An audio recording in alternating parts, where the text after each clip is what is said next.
본 영상에서 다루고자 하는 장애 및 불치병에 대한 업보가 왜, 어째서, 어떻게 하여 현생의 나를 괴롭히는지에 대해 상세히 다루고 진아 서미나라 박사님께서 출판한 윤회라는 책을 바탕으로 그 책의 주인공인 에드가 케이시의 리딩을 근거로 얘기하려고 합니다. 영상을 시작하기에 앞서 우선 이 영상을 보고 계신 분들에게 구합니다. 장애인과 비장애인이 다르지 않다는 개념은 섣부른 판단을 가져오기에 이렇게 접근하시게 되면 편견을 가져올 수 있습니다. 남녀가 다르고 인종이 다르고 너와 내가 다르듯 모두가 다르게 생겨났고 다르게 살아가듯 몸이 불편하신 분들 또한 다르게 살아갈 뿐입니다. 그냥 그뿐입니다. 동정심으로 바라보는 시선, 특별하게 대해야 된다는 시선, 이 모든 것이 또한 편견을 가져옵니다. 국가에서 또는 사회적으로 만들어야 할 제도 역시 장애인을 위한 특별함이 아닌 그저 지역사회에서 건강을 위해 산책로를 만들듯 어린아이를 위해 아동시설을 만들듯 노인분들을 위해 복지시설을 만들어가듯 몸이 불편하신 분들 역시 그러한 시설을 만들어가는 것이지 특별함으로 대우받는 것으로 치부해버린다면 편견에 지나지 않는다는 사실을 알아주셨으면 합니다. 그저 불편함 없이 시설을 사용할 수 있게끔 특별한 것이 아닌 하나의 방안으로 삼아야 될 것입니다. 남녀 및 인종, 성소수자, 그리고 장애, 비장애에 대한 차별이 일어나는 이유는 특별하다는 것에서 출발하기 때문입니다. 세상 그 어디에도 특별함이란 없습니다. 그저 다르게 태어났고 다르게 살아가는 개개인의 인격체만 존재한다는 사실을 잊지 않으셨으면 합니다. 사회적 하모니를 이루기 위해선 상대방과 사회를 바꾸기보다는 스스로 바꿔 나가는 노력이 필요합니다. 그럼 이야기를 시작하겠습니다. 지난 영상인 윤회의 서막에서 말씀드렸다시피 에드가 케이시는 독실한 크리스찬이며 전생을 살필 줄 아는 능력으로 인해 수천 명의 불치병을 낫게 할 정도의 능력은 이미 역사적 근거로 남아 있습니다.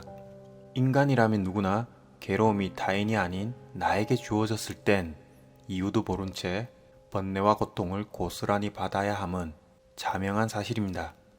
만약 불의의 사고로 하반신을 잃었다고 쳤을 때 게다가 자신의 부주의가 아닌 타인의 부주의에 의해 이러한 사고가 발생하면 가해자를 원망함은 당연하고 더 나아가 인생 자체를 한탄하고 있을지도 모릅니다.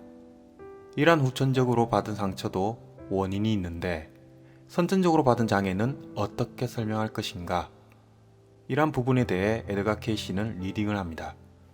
수많은 장애의 카르마 중 하나인 부메랑의 카르마에 대해 책에서는 다음과 같이 서술합니다.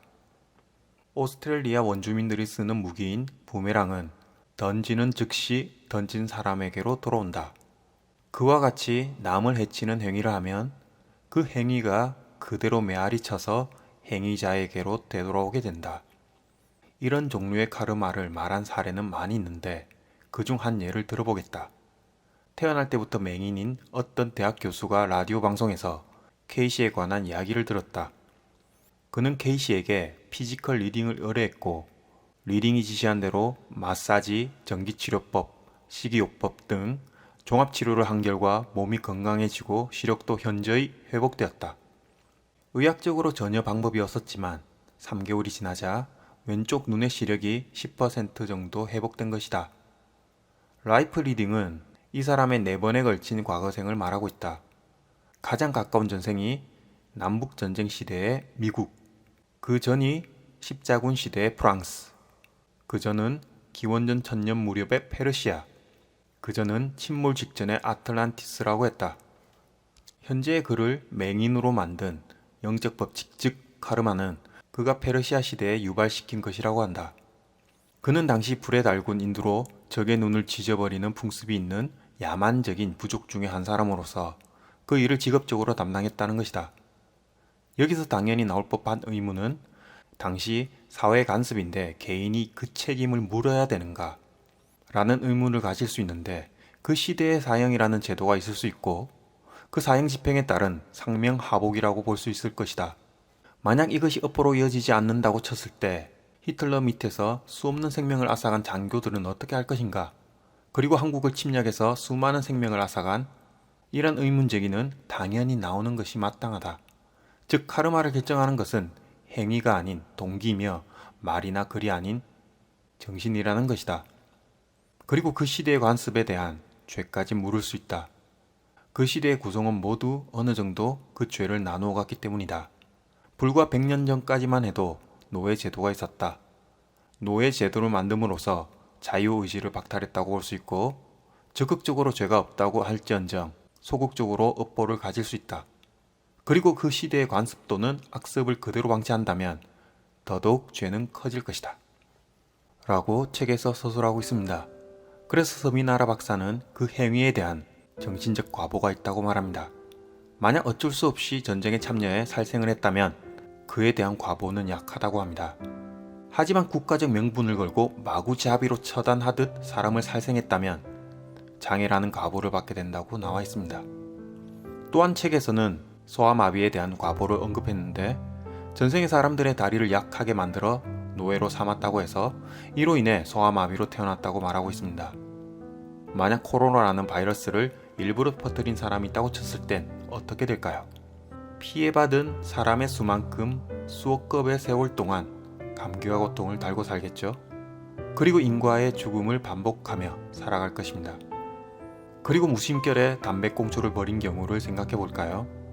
이것이 산불로 번져 재산과 인명피해를 입었다면 각자 생각해 볼 문제입니다. 또한 저도 영상을 제작하고 올리다 보면 악성 댓글이 가끔 올라옵니다. 그 강도가 좀 센 댓글도 존재하죠. 댓글을 다는 사람들은 자신의 사상과 가치관이 다르다는 이유로 현재의 기분 상태가 안 좋을 수도 있고, 그래서 그냥 지나쳐도 될 것을 막연히 댓글을 달았을 겁니다. 그리고 누군가는 그 댓글로 인해 상처를 받았을 수도 있고, 뉴스에서 가끔 나오듯 누구는 자살까지 간 케이스도 생길 수 있을 겁니다. 자살에 대한 가보는 다음 영상에서 다루기로 하고, 어쨌든 가해자든 피해자든 안타까운 일입니다. 성경에서 예수님이 십자가에 못 박혔을 때 환경에서도 말해주고 있고, 부처님도 인형 과보에 대해 수차례 언급했습니다. 절대선과 절대악은 존재하지 않지만 누군가에게 행복을 주었다면 분명 그 행복이 돌아오듯, 누군가에게 상처를 주었다면 결코 자연은 그냥 지나치지 않습니다. 있는 그대로 자연은 돌려놓습니다. 음양이 정확하게 1대1로 존재하기 때문입니다. 전 세계 인구를 들여다보세요. 남과 여의 비율. 우주가 무한 팽창하고 있는 것처럼 보이지만 무한 확산 반대편엔 정확하게 수축을 만들어 놓는 블랙홀이 존재합니다. 남자인 양이 생기는 것만큼 똑같이 여자인 음이 탄생합니다. 질량은 보존되고 그 질량만큼 사람들은 살아가고, 돌아오는 다음 생에 또한 그 질량대로 살아갑니다. 하지만 자유의지라는 것이 있습니다. 과거에 어떻게 살았든 현재가 중요합니다. 어제가 곧 오늘을 만들고 오늘은 곧 내일을 만들기 때문이죠. 현재가 불편하다고 불평을 하고 있을 시간에 스스로 돌아보라고 모든 성서에서는 말하고 있습니다. 현재를 만들었던 것은 과거의 자신의 행적이기 때문이죠. 그 자유의지란 가지기 힘든 것임에는 틀림이 없습니다. 사람들은 살았던 그대로 사는 것이 편하기 때문이죠.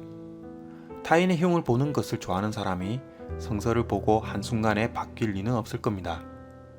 하지만 이를 알고 마음 공부를 시작한다는 것은 매우 중요한 자유의지의 단서이자, 서서히, 아주 서서히 몇 년이 걸릴지는 모르겠지만 수천 년이 걸린다고 할지언정 적어도 그 과정 중간중간 지난 과거보다는 불행이 덜 찾아오지 않을까요?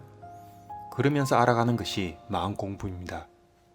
미신을 이야기하는 것도 아니고 4차원적 얘기, 터무니없는 소설도 아닌 지금 여러분이 처해진 현실입니다.